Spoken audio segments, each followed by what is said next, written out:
Pupuntahan natin ngayon yung mga busy sa pag-iihaw. Madami na silang naihaw. Ilang kilo kuya mga naihaw nyo ngayon? Ilan po? 50 no? Nahigit na kulang na. Lagpas 50 kilos. Mga 70. Bukod pa po yung mga gulay. Meron din po bang seafoods, mga hipon, meron din? Ay, ang hipon wala. Isda. Ito meron pa din pala ditong manok oh. Manok. Ang daming iniihaw. Yan. May tuyo din.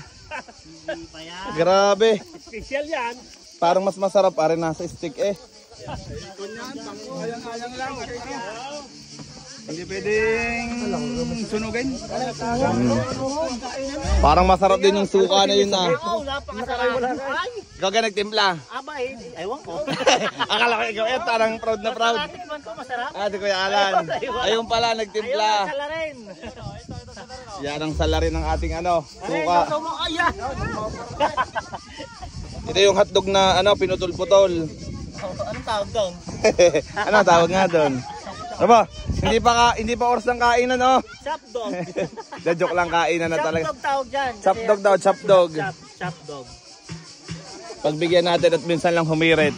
Tumawa naman kayo sa chopdog. Ikaw, masasabi mo? Ano masasabi? Wala siya masasabi. Mual pa. Daming iniihaw dito, tulong-tulong eh. Siyempre, ang manunulungan, pinagtatabay. Kung anong tawag nga doon? Baysanan. Kung parang baysanan. Tulungan. Lahat po ng mga kasama natin yun ay Batanggan nyo yata ito eh. Ngayon ni pahapunan. Pahapunan na. Sarap ng hangin Dito sino nagtimpla po niyan? Kayo? Nakita ko lang may timpla na. Si Mr. Umali. Kuya Alan. Si Kuya Alan din, yung gumawa ng ating suka.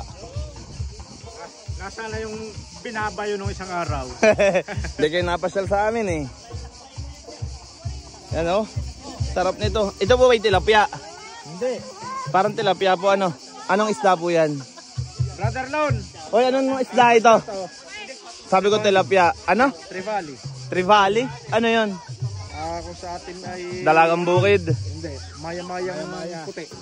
Hindi ko alam yung maya-maya. Ang alam ko maya-maya yung ibon. Maya-maya sa atin kulay pula.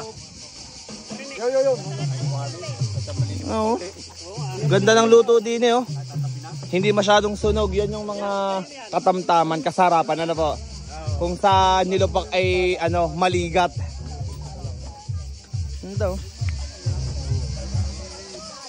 Pagod na pagod ka na Kuya Durubo, pagod na pagod ka na Medyo Ikaw yata ang punong abala dyan eh. Ayos lang Mr. Palsi, ayos lang ho. Ayos lang daw, ayos lang.